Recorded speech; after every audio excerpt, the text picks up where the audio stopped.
The truth about Piet Retief. Men have died because some fool presented a nation with a wrong account of a certain incident in the far past. Men have allowed their emotions to influence the ways in which they recorded certain occurrences. Much of the enmity between black and white people in Africa today sprouts directly from this emotional slanting of history. After this book, I shall proceed with others in which I shall deal fully with scores of historical inaccuracies about my fatherland. Here, I wish to illustrate how a one-sided account can plunge a country into a hell of endless hatred, which evil-minded outsiders are only ready to exploit for their own ends. Ever since my boyhood, I have shared my people's fear of one particular day of the year, the 16th of December, Dinga's Day, later known as the Day of the Covenant, and now the Day of Reconciliation. To white South Africans, it is a sacred day, the day on which, in 1838, the forebears achieved a mighty victory at Blood River over the treacherous chief, Dingana, who had murdered Piet Retief. In earlier years, this day was an occasion to revive the great bitterness the Afrikaners still felt, and on such occasions, their bitterness was blatantly directed against the Bantu. I distinctly remember that, as a child, our parents locked us up inside our huts near Potchefstroom, where we had to sit all day for fear that the white buses would beat us up. I can quote many provocative speeches white leaders have made in the past gatherings on December 16. I could reveal reprehensible deeds that irresponsible young white men, fired by such speeches, have committed against the Bantu. But I do not intend doing so. My duty is only to reveal the truth, and not to feed the flames of racial hatred in this country. What is the truth about the murder of Piet Retief?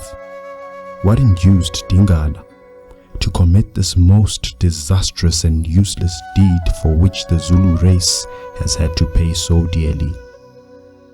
The older Bantu, and especially our chosen ones, have all along known the truth behind this deed. Why have they not come forward to speak out the truth? Why is there such an intense silence on one side and a strong desire to avoid the truth on the other? May the gods help me. I shall be the first to speak. The murder of Piet Retief is closely tied to another murder, that of Shaka, the Zulu king whom Dingana succeeded.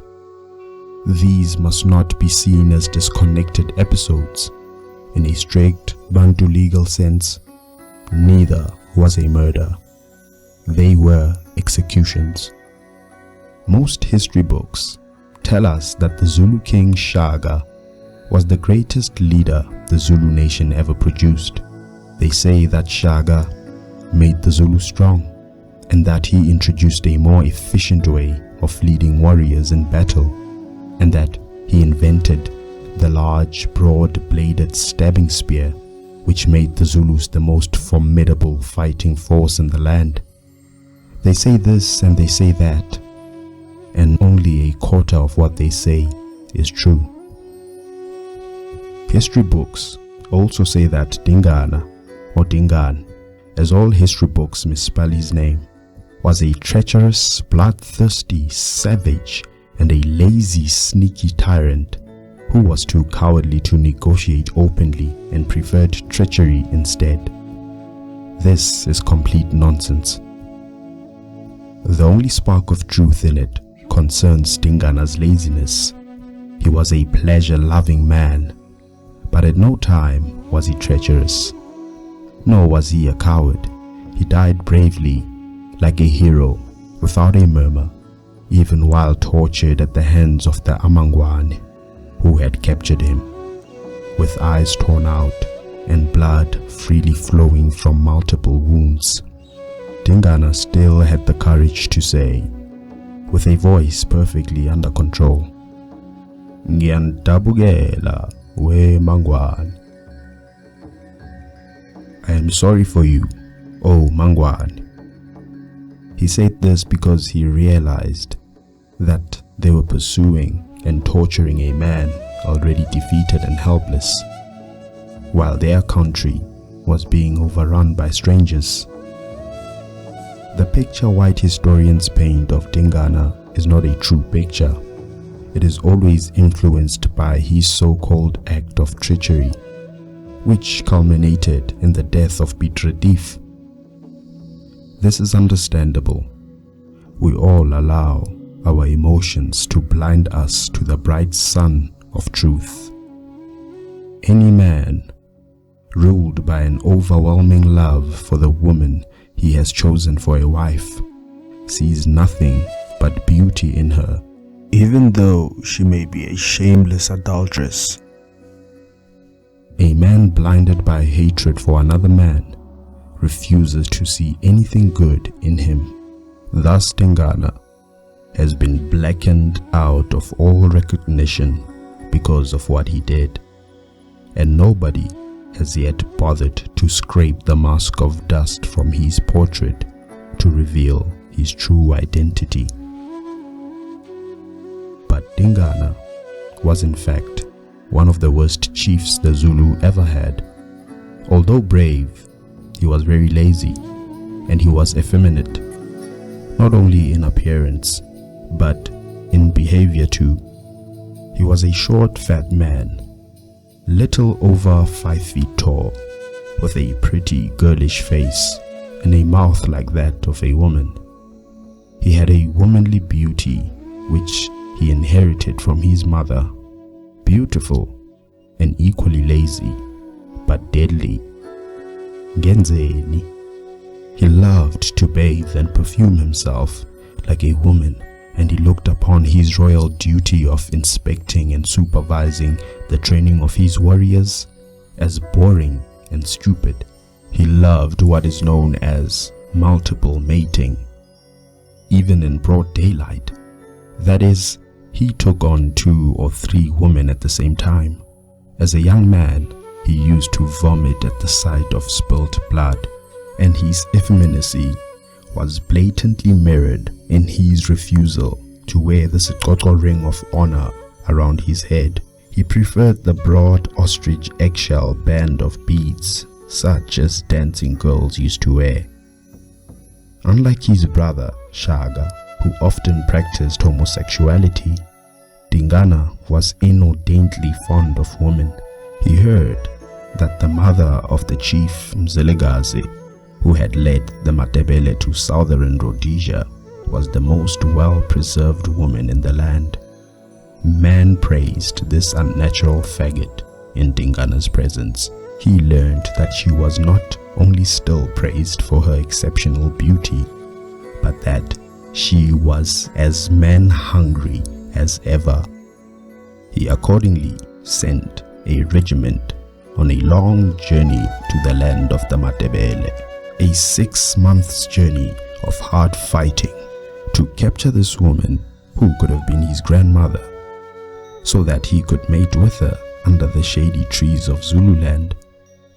Dingana was averse to violence of any sort, and he always crept away into his hut when a man had to be executed.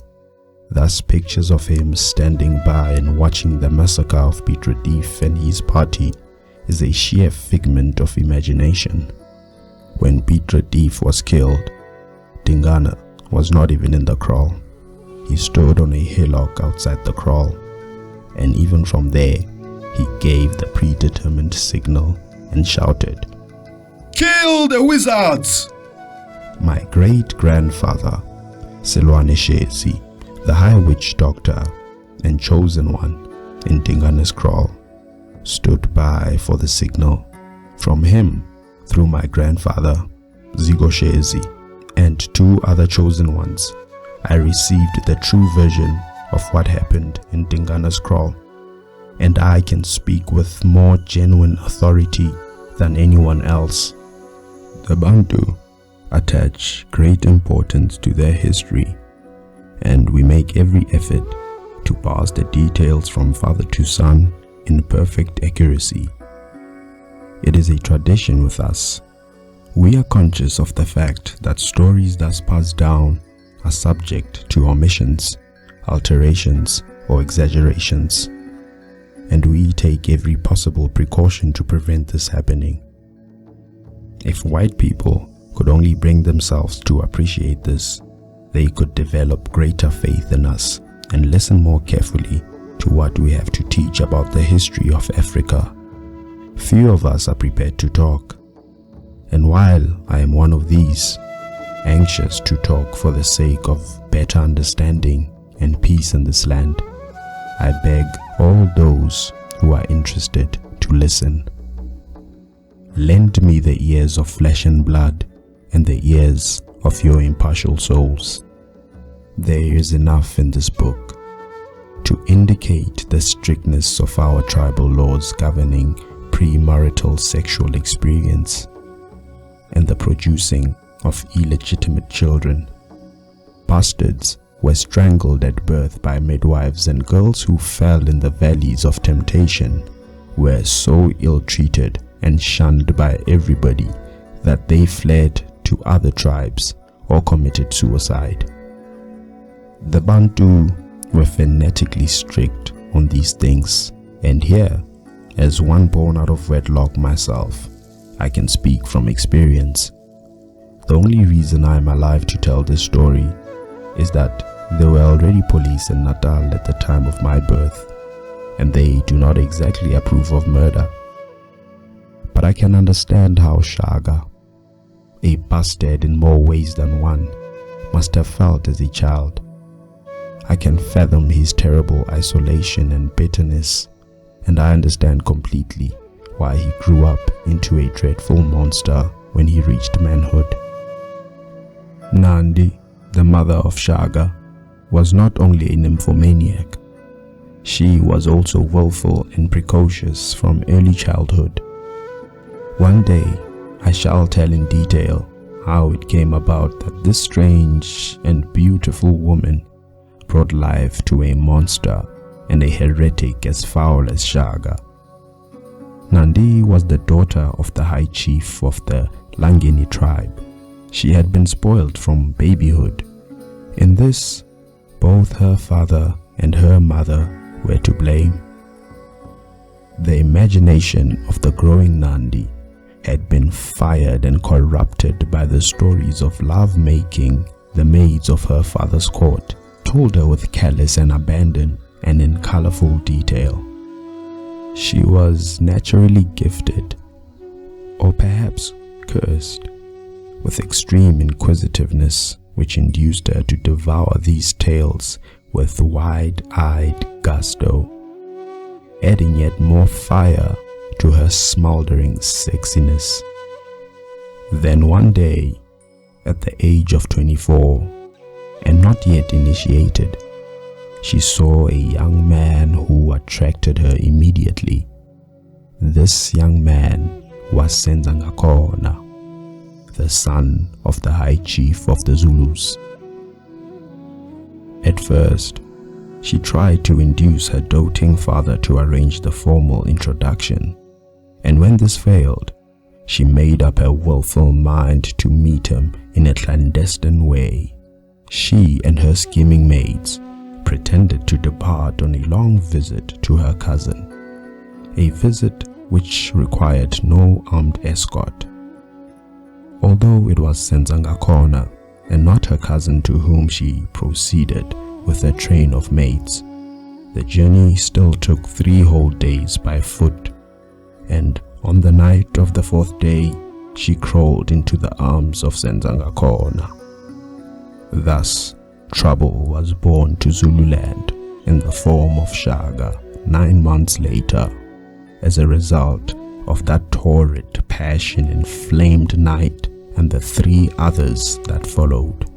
When the Amalangeni tribe heard that their beloved princess was pregnant out of wedlock, and before her initiation, men took their deadly assegais and shields and converged on the kraal of their chief to find out who the lout was who had taken the virginity of his child and to pursue the seducer for his foul insult. Nandi was formally declared an outcast of the tribe.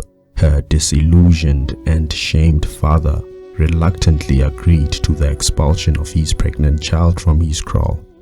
Being an only girl and the child of a chief, she was only banished and not killed, as was customary with commoners. Nandi fled to the kraal of her brother, and it was from there that she sent messages to Senzangakhona, appealing to him to come and claim her as his wife and acknowledge fatherhood to the unborn child within her swelling belly. But Senzangakhona had other ideas. He denied all knowledge of Nandi. He suggested that she was not pregnant at all, and that she was merely afflicted with amashaga, stomach worms. He even sent her a calabash full of purgative. If Senzangakhona had admitted having mated with Nandi, he would have been handed over to the tribal avengers for execution. Nandi was cruelly treated by the people with whom she lived. They gave her no food. They made her, a princess, do all sorts of humiliating chores in the kraal. Even when her baby was born, they sent only an old woman to help her through her labor. "Your father disowned you," said Nandi to her baby as she nursed it in a cruel, lonely solitude in her drafty hut. "He said you were nothing but a stomach worm, an ishaga. Well, this is then what I shall call you, my little one. I shall name you Shaka." Shaka grew up surrounded by scorn and by hatred. Nobody spoke to him. Men spat at his feet as they passed. In a huge kraal with plenty of food of all description, Shaka had to catch rabbits to feed himself and his mother. In the loneliness of their hut, mother and son shed many bitter tears together, and as Shaka grew up, he became more and more attached to his mother. She was the only friend he had in a hostile world. At the age of 14, Shaka began to hit back at his mother's tormentors, and he laid many a boy unconscious on the ground with his knopgiri. He became as ruthless as a crocodile and as fierce as a leopard, and his attachment to his mother grew within reach of insanity. He took many an oath to avenge the insults that were heaped on him and on her. By this time, Senzangakhona had become chief, and Nandi took Shaka to his father. But again, they were disgracefully treated. She and her son fled back to the kraal of her mother, her father having died in the meantime. But even here, she met hostility. Her own family was still not prepared to forgive her for her misdeed. Finally, she sought refuge in the kraal of a truly great and kind-hearted chief, the High King of Kings, the wise and sympathetic Dingiswayo, who had the courage of a lion and the mercy of a dove, and who was fired with an ambition to weld the Bantu in Natal once again into one solid nation. As the time of Malandela, Dingiswayo brought Shaka up as his own son and taught him new methods of battle strategy which he had devised. Shaka, a young man of great, though warped intelligence, fathomed their future possibilities and memorized each detail. He was now obsessed with one idea. He was going to seize the throne of the tribe Senzangakhona ruled and nothing was going to stop him. He intended killing Senzangakhona for what he had done to Nandi. It would take too long to relate how Shaka eventually achieved this ambition. He never succeeded in killing his own father, for Senzangakhona died of fright and heartbreak when he heard that Shaka had killed Sikujana, his son, by another woman whom he had placed on the throne of another tribe, a throne which Shaka had then seized. Shaka spent the earlier years of his reign in consolidating his position in butchering all those who had ill-treated him and his mother so many bitter years previously. Shaka was terrible in his vengeance. He killed old men, babies and women, which was completely taboo in terms of the laws of his forefathers, which prescribed that only men fit to defend themselves can be killed. Women and children must always be absorbed within the conquering tribe. Shaka surrounded himself with heretics and thugs like himself, and he brought havoc to Zululand. He was a coward. It is well known to Bantu historians that Shaka never led his own armies when they were attacking strong tribes, only when attacking remnants which could not offer serious resistance. There were hundreds of such weakly organized tribes in Natal, like the Baca and the Bondo, and these he attacked and conquered with the sole motive of building for himself an empire and a reputation as a conqueror. Shaka was the first African chief to introduce foul tactics on the battlefield. A classic example was when the Ndwandwe decided to attack him because he had killed the two sons of their chief, Zwide the Lion, in an endeavor to absorb the two tribes they ruled. Shaka first pretended to attack the Ndwandwe, and then he ordered a rapid retreat to Zululand, destroying all crops and livestock on their way. The Ndwandwe pursued, thinking that he was afraid or faint-hearted, and thus they walked into Shaka's trap. They could not bring up enough food and supplies, and when they were weak and disorganized through hunger, he attacked them. This was contrary to all Bantu rules of war. The laws demanded that a battle should be fought openly and fairly by both sides, and that no foul tricks of any description must be used. Enemy supply lines must never be interfered with, and scouts are not to be killed. Shaka broke all these rules.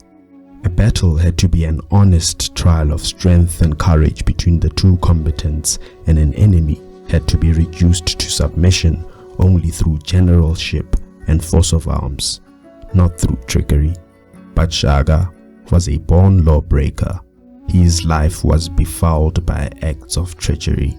He did not care a tinker's curse about the lives of the Zulus. He used them only as a means to a selfish end, as mere tools for the glorification of Shaka. He broke the sacred law which says no chief must ever forcefully separate a man from his wives and family. For 5 whole years he forbade men to marry to ensure undivided loyalty within his regiments. He indulged in savage acts of wanton sadism. He had an obsessive hatred of children and forbade all his wives to bear them, because he had developed the belief that a child of his would one day be the instrument of his death. He ordered his own mother, Nandi, to keep a close watch on all his wives and to ensure that they would procure abortions as soon as they turned pregnant. Nandi closed her eyes only once to this command, and purposely allowed a particular pregnancy to develop to fruition, but about this I shall relate anon. Towards the end of his life, Shaka was completely mad. He suffered from shattering delusions of grandeur. He looked upon himself as a god and nursed a belief that even spears could not touch his immortality. In this belief, he was encouraged by hundreds of cunning flatterers who curried his favor. All this went to his head like poisonous beer fumes. There was only one really strong tribe within his reach, the Amahlubi, and even up to his death, he never contemplated attacking this tribe. Why is Shaka always glamorized and glorified in history books? I have a strong feeling it is because Shaka, unlike Dingana, Mzilikazi and Pt.1, never once offered resistance to European encroachment. He was the first Zulu chief to offer hospitality, and not the point of a spear, to men like Charles Farewell. There are only a few truly great Zulu chiefs, and they are Malandela, the common ancestor of all Nguni kings; Zulu, the son of Malandela by adoption, who founded the Zulu tribe; Pt.1, who fought the British at Isandlwana, Rocksdrift and Ulundi, and who had the noble habit of personally consoling the relatives of his warriors who were killed in battle and bathing the wounds of those who survived; Mjokwane, the son of Ndaba, who was also a philosopher and a poet, and who was elevated to semi-godhood; Dingiswayo, the first king who endeavored to weld the Bantu of Natal into one nation along honorable lines; Dinizulu, the grandfather of the present paramount chief of the Zulus. About these and many others, I shall shortly write a whole book, The History of the Zulu Nation.